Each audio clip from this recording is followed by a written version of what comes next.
ยวได้เข้ามามีดีตาฮึกได้ เป็นห้องตาแพ้ เอาไปห้องตาแป๊ะได้เป็นการคำเข้ามาเขามาเหล่เขาลูกอะไรมากกว่ามึงเนี่ย ตัวเจ้ามาก ตัวบุญเจ้า ที่ในเป็นดีลีที่เล่นเครื่องใหม่คือว่าเป็นในกลางเมืองฮะแล้วก็เดี๋ยวมีคนกลางคืนถ้านำให้เป็นฝรั่งอังกฤษนะพวกกันแต่ก็ คือมาคือไตคือกล้าคือแข่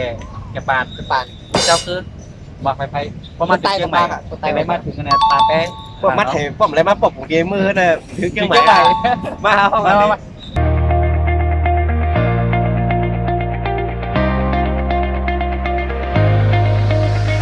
เปลี่ยนแปลว่านะว่าอยู่นี่ว่าอยู่นี่เปลี่ยนแปลว่าเอานี่ คำใน สาวทางดีคำใน คำใน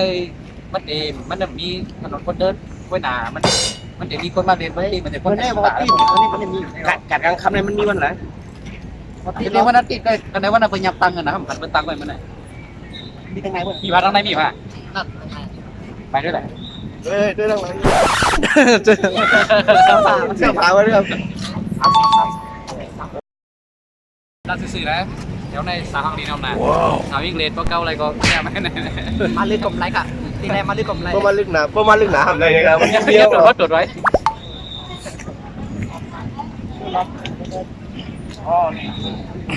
เนี่ยมันว่าเห็นวันเสาร์อาทิตย์มีกาดังคำนี่แหละทั้งหมดกาดังคำนะกาดังคำดีมีมันมาขายของใน ของตอนกันมันดีมันกินกับของปากตอนมีไฟมีคอกมันเป็นมันจะจ้าง5เจ็บตีมันขายเป็นคนมาเด็กยังใหม่อย่างยิ่งเล่นเขาได้เพราะเขามากเขาเก่งแล้วของมันไทยแต่ด้วยดังๆนั้นมันเจ๋งนะใส่ข้อที่นั่นนะดังๆเจ้าก้อนไหนเจ้าก็ซื้อล้ำเจ้าก็ซื้อล้ำ อ๋อก็ได้เลยเนาะ มันจะแบบใส่ข้อไหน อ๋อเชื่อพี่เล่น มันต้องอ่านด้วยเจ้าน้องอย่างให้กันเลยเจ้าน้องเนี่ยก็ได้เบอร์เล่นจะได้กีตาร์อยู่ด้วย เป็นโชว์กันแน่นอน มีเชลเป็นเชล ช่วยอย่างน่ะ กำมีเป็นมา น่าจะโชว์แบบ เป่าไฟแน่นอนมันจะมีเป่าไฟหมุนไฟถึงแรงนั่นมันจะมีหมุนไฟกับเป่าไฟ มีรถเป่าไฟเนาะ มีคนเล่นกีตาร์ไปก่อนเขาจะได้ก่อนเขามันเจ๋งกว่าเจ๋งเขาในมาเฮ็ดไรกว่าน้ำยังไงนะมันตกในช่วงเขาอ่ะเขาจะได้ใส่น้ำมันเพราะเขาใส่น้ำมันเอาไปจะได้ไฟออกมาเพราะหมูยามเนี่ยเขาบอกอบน้ำมันไหลมันติดต่อตัว ไม่ได้เมื่อต้องไปเข้าไหนเริ่มต้องเข้าแหละนี่ยัง ต้องไปเข้าค่ะ ขายยังวะโอ้จิ๊กถนนเพื่อนเราขายของกินอ่ะ กันเลยเต้นน่ะกันเลยเต้นน่ะ มันมากกว่าเด็กคนเดินนั่งไป เขาขายซื้ออย่างกินฮะใครกินข้าวเหนียวหมูย่าง มีงบอันหนึ่งก้อมเกิน50 บาทเขาได้อะไรกินนังมันได้มาก่อน มีก็ได้ครับก็ได้10 บาท ครับเกิน50 หักขันเงินไทย เอามาเงินรถ แบกออกไว้ก่อน วันนั้นเราหาปลาประมาณ จื้อมีอะไรคะนายบรรดุดับเบ้วันน่ะเปื่อยฮัลโหลจื้อเพิ่น เข้ากับทุกคน แล้วซื้อมาเสร็จอุ้ย แล้วเขาถ่ายรูปกันเขาไปคิวกันก่อน กำมาดีสาวครับ สาวถ่ายรูปสาวเค้ก แคมอย่างเงี้ย แคมพาลีปีใจพาลีปีใจ สาวอยู่ใครตัวอยู่ ไอ้ตัวอะไร กำเกือบด้วยขาดอยู่บนแคมป์ โอ้ กำลังไปชิงเป็นนึกพองเป็นนึกพอง พ่อการครับพ่อการ เขาเป็นอะไรไปเป็นคิวนะไปเสียงคิวกันอะไรนะต้องยันหลาอะไรแบบนั้นก็เราอยู่เดี๋ยวไปกิน ใครไม่ได้เลยพวกเราเนี่ยประเด็นเขียนมาประเด็นย้ำไม่วาง มันดูท่าแพนะว่ะท่าแพเก๊กเนี่ยภาษาโปรกอยมิงเลดมันมาท่าแพเก๊กเนี่ยแต่ ถ้าไปเก๊ก ท่าแพเก๊ก มันเป็นภาษาไทยภาษาเมืองไหมครับ มันมีภาษาไทยกลางที่ว่าพี่ตั้งใจเป็นโทริกแล้วนะเราตั้งใจเป็นพิเศษ โอเค ตอนนี้ครับกาแฟนี่เขาก็ตั้งเมื่อปีแล้ว ตอนลุลุ แต่ว่ามากเมื่อไรนี้ฮะเขาบอกเขาได้กินต้องไม่เข้านะครับ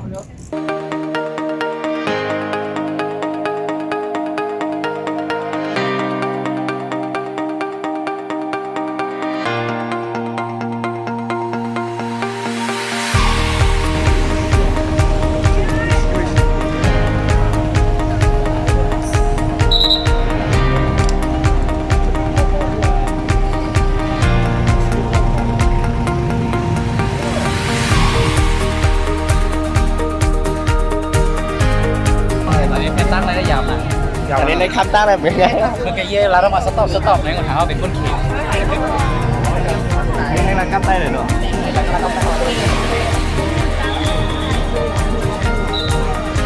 เข้าหาดิบัสซี่ของกินนี้ก็เลยทำขึ้นนะ เสื้อจะมี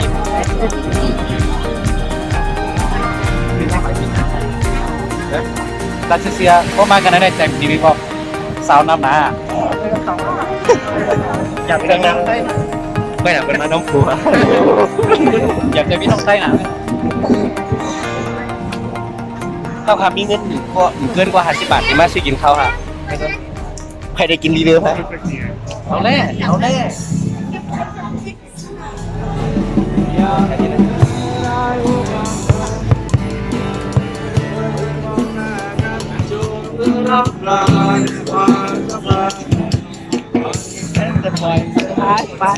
ไม่รู้จักฉัน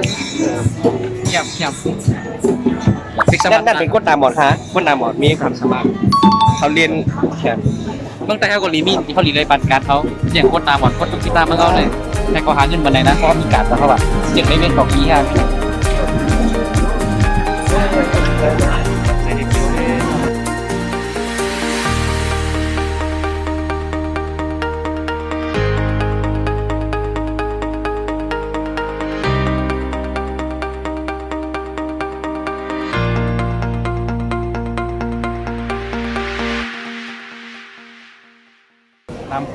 ได้นำคนเข้ามา วันนี้กูวันอะไรนะอันนี้มีวันอาทิตย์เดียวเลยไหม มีวันอาทิตย์1 บาท1 ฟอง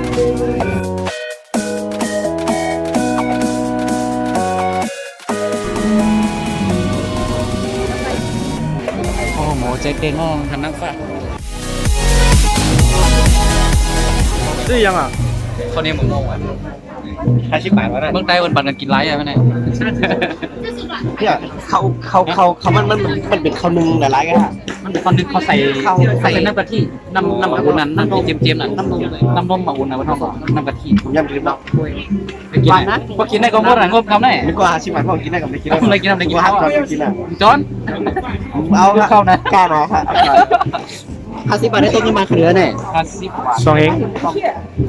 สองยิงไปเหรอสองยิงไป想回去。 ให้มีปลาจ่อยเหรอ เธอเขาเองครับป้า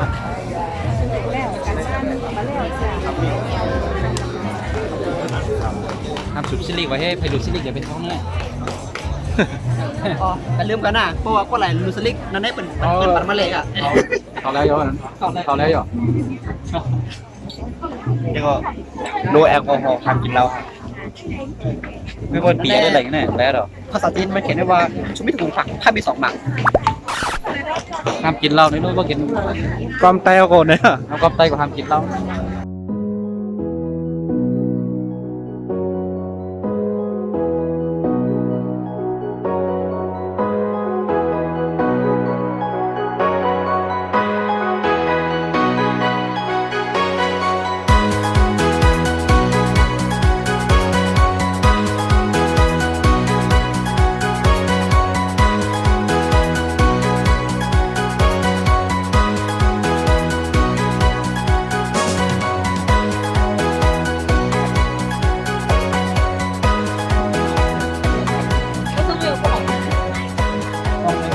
เจ้าน้อง ต้องไปเข้าแล้วมา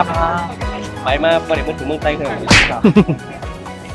เขาไปอ่ะดีๆเขาเอาไปกับญาติในเคีย มากเลยฮะ ใจมันให้การทั้งนั้นน่ะ อ่า เขาห่อเซฮัลโลมันน่ะ ที่ไหนกันเลยลูก เขากับเซฮัลโลไอ้เคียเด็กคอยเขาได้มาเหลีมันได้ไปยินการตั้งนานได้ไหม มันโคตรได้ดีมันได้ดีอันหนึ่งตั้งนานมันโคตรได้ดี ใจย่อ มันโคตรได้ดีไม่ดำใจ เฮียมันนั่งไปทั้งหลังนั่นมา ไม่น่ะดีอ้ามดีมันเวียดชิ้นนึงเงินดีมู้เหรอ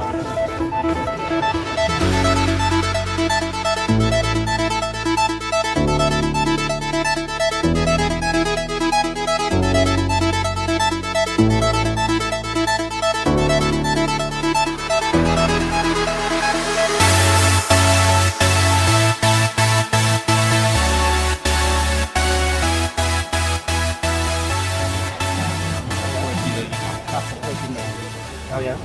ยำไข่ นี่ไงเอาครับ25 บาทเท่าไหร่รวม2 อย่าง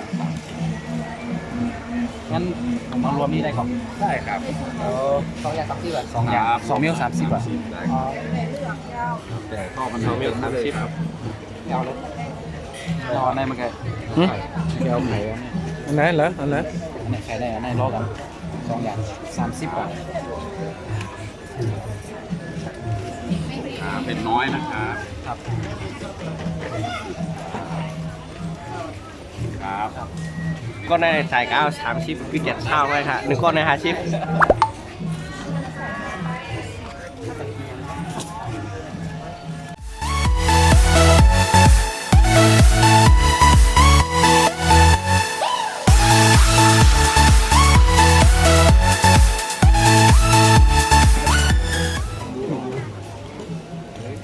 หวานนะ มันรู้เท่าไหร่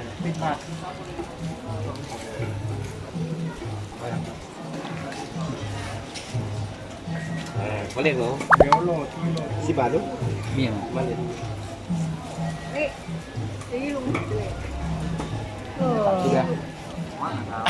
ได้นอน หวานนะจิ้มด้วยหน่อยจิ้มด้วยอันนั้นหรอ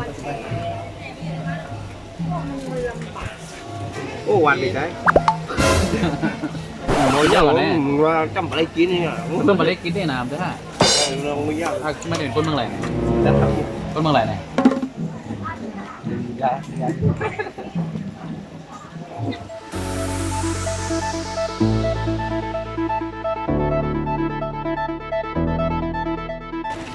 ไปแต่ยังไงมันหรอก นะครับ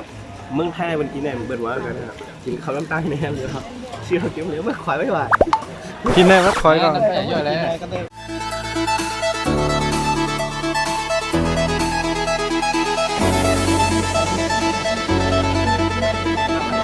ด้านเก่าขึ้นอยู่เอาอย่างไหม ไปอยากไปมาไปอยากไปมาเดี๋ยวไปเว้ยมาอยากกินเขาเฮ้ย เอาวานเนี่ยน้องมัน โอ้ไม่ใช่ครับ ไม่เอาแล้วตอนนี้ยินครับยายครับ ขึ้นมาแล้ว ป้าคนเดียวเที่ยวไปก่อนนะ เอามันขึ้น กี่ทีเที่ยวน้ำใจในหันพกเนี่ย กินหมดเนี่ยมีเงิน30 บาทได้เราเลยได้ละน้ำว่าต้องไกลให้ผ่านที่นี่ กี่ปฏิบัติได้ ซื้อของอันไหน ลองย้ำกันนั่งกินไข่อ่ะดีครับนั่งกินไข่รวมกันนะครับ ไปกองเลย เลยเนาะ กินนิ้วพ่อง ก็ซื้อก็คนถ้าต้องไหมในกินในน้ำนะยังหวานหมดอ่ะ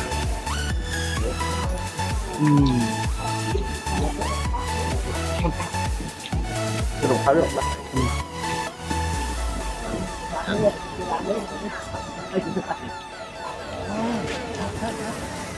แล้วฮะ หืม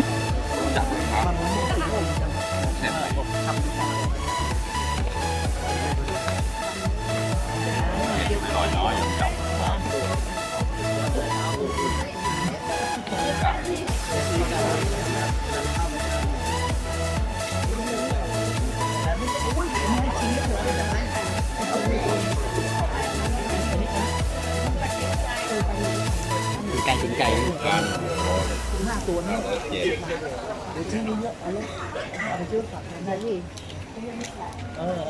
ผักกี่แป๊ดมันอ่ะ cho này kẹt bây giờ nhìn đây này นั่นกินแล้วนะ thì bị kẹt cho người ăn chứ นี่ในในมันอะไรเพราะว่ามันมีถังขยะ Ủa dắt ปุ๋ยยักษ์นี้ในมาเป็นในแก้ đây ว là của dắt này สมมติเลย ยังคือน้ำเตี้ย nghe pan ngà ăn nghe này lấy mà nằm nắm này con một hàng ngân vẫn hỏi ra đây nó có ra thịt cung có thịt cung à ใช่ไหมจะมึงก่อน ยอมมีไร คือเป็นไงตีนไก่ ก็ต้องว่าเจ็ดเซนด็อกเนี่ย chân thịt thò các mà จะฉันก็ cho thịt thò เจ็ดเซนด็อก นั่นมันคือเป็นน้ำมันก็แหละ ừ มากกว่าที่พาไว้เหรอ สิด้วย 10 บาทนะ10 บาทนะ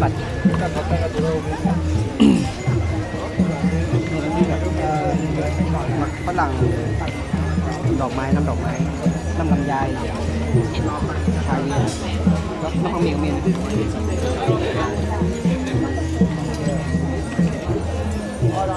น้ำอะไรอันนี้ชาเย็นเอากระเจี๊ยบในความก็ไต้หวันเหรอผมขอน้ำกระเจี๊ยบ1ครับ เมาฮะผมเมาชาเย็น1ครับ กระเจี๊ยบ ลำไย น้ำใยข้าวเจี๊ยบอยากกินข้าวเจี๊ยบอยากกิน เจี๊ยบมัน น่าดีหวานอร่อย อันชัน นี่อย่างนั้น เป็นยานะ นี่อย่างนั้น เก๊กเว้ย แก๊กไว้นี่ก็อร่อยแมว ต้องไต้ แมวแมวอ่ะแมวเอาให้เจ้าเนี่ยจริงไหมอ่ะ อันโน่นอย่าง อันนี้ อันนี้อันหนึ่งแล้วก็มี ใส่ครับ กระเจี๊ยบ1นะครับ แล้วก็อันนี้อย่าง ชาเย็น ชาเย็น ยัง แล้วก็อย่าง เอาเมี่ยงหน่อยเอาเมี่ยงหน่อยมา เอาเยอะเลย เอาอะไรก็ได้ มันเน้นพี่โจไม่ใช่จบเนี่ยอร่อย อันนี้เป็น เอานั่นก็ไรก็นั่นก็ อันชันเพิ่มเป็น2นะครับกระเจี๊ยบ1ครับ 10 บาทใส่มะนาวถึง2เลยนะ ใส่ครับใส่ครับ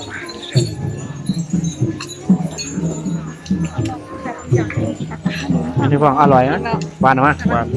ทางก็ซีกว่าทางนี้นะ สีเขียว เหมือนกันนั่นน่ะ เงินได้เป็นอันเดียวกัน อันนี้ไปเลี้ยง อันนี้เป็นหมักโซฟูต้องใช้หมักโซฟูนะครับ อันไหนรู้ อันนี้มันเป็นหมอกอ่ะใช่อันนั้นมันเป็นหมอกเลยเป็นในถุงไหนนี่เป็นถุงไหนนะมันทั้งหมอกอันนั้น เอาตรงไหนฮะ ได้ป่ะได้ป่ะ กะอื่นได้ทั้งหมด ในหนึ่งแก้ว10 บาท1 10 บาทน้ำบนข้าวสารก้อนเขาจ่ายเสียง401ก้อน40 บาทเขาเหลือแทนก้อน10 บาทเลยก้อน10 บาทได้หมดกินอะไรก้อน10 บาทใน อาหารเนี่ย ก็มาซื้ออะไรด้วย ถ้าป้องกัน3ก้อยก็30 เขาป้องกัน30ซีต้องกันอะไร ซื้อกินอันหวานๆน้ำเมี่ยง รายการครับ ไว้ตั้งหลัง ไม่หายไปหรอ เนี่ย น้ำแข็งปั่นไปเลยปั่นให้ดีที่ต้องมีที่เช่าเลยว่า ช่วยนะ เอาสีไม้เนาะสีไม้เนี่ยเดียวเสียงแต่ก็เดียวเสียง ชิ้นแล้วก็ ฮะ ชิ้นแล้วก็ เสียงก็ได้งั้นเราสีนี้มันมีเนาะผมเอาสีแดงครับ สีเหลือง แดง1เหลือง1ไม่ใส่ถุงครับไม่ใส่ถุงครับ เหลืองมีอะไรคะสับปะรดทุเรียนมะม่วง มะม่วง ผมมันสับปะรดครับ อะไรนะคะ สับปะรดสับปะรด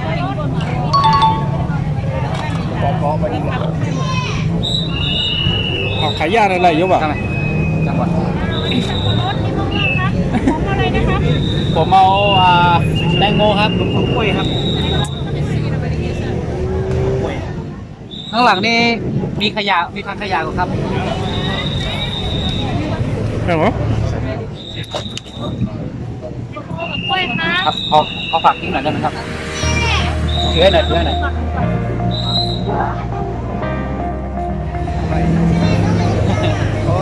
เรารบกวนด้วยนะครับ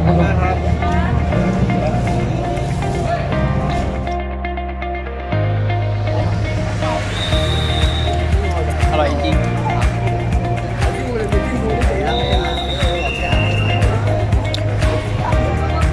มันเอา เลนู เปิ้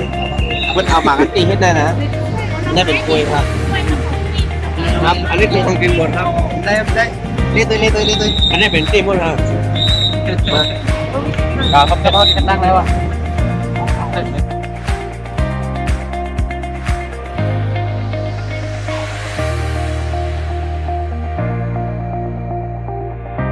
ไหนจะแล้ว ท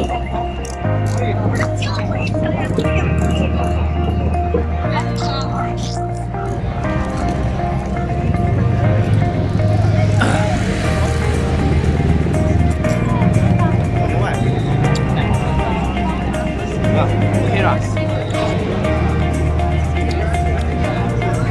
ในน้ำพุเข้าใจกันก็ใน4เขาต้องเดินเขาต้องเดินซื้อก็5 บาทได้กินน้ำแข็งน้ำแข็ง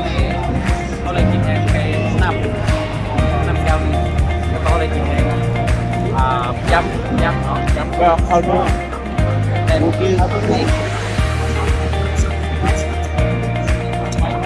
อะแล้ววัน โอ้โหทิ้งไหนมาแล้ว50 บาทได้พวกเหลียวหรอข้างใน กำพองคำว่าโจนออกกะเลเขาดีม้วนว่าติเสียงมัน400-500เป็นพันอันนึงเขาบอกว่าต้องมันไลโก้ก็เขียวนะแต่ที่ไหนมันแพงครับ คือมันแพงครับ แพง เลี้ยพ่อให้เลี้ยพ่อเหตุการณ์มาก็คือ ปืนหูปืนตาพองอะอยู่ที่ห้องนั่นเป็นการนะ เที่ยวก็จบคลิปอยู่ตอนหนาเมื่อได้เข้าขาดย้อนคือคลิปวิดีโอขาดที่ไหนก่อนฮะอย่าไปลืมกดไลค์กดแชร์กด subscribe อันที่ช่อง YouTube ใต้ช่องชแนลเขาขาดติดสิมีคลิปวิดีโอมาบันเทิงตั้งในอยู่ค่ะ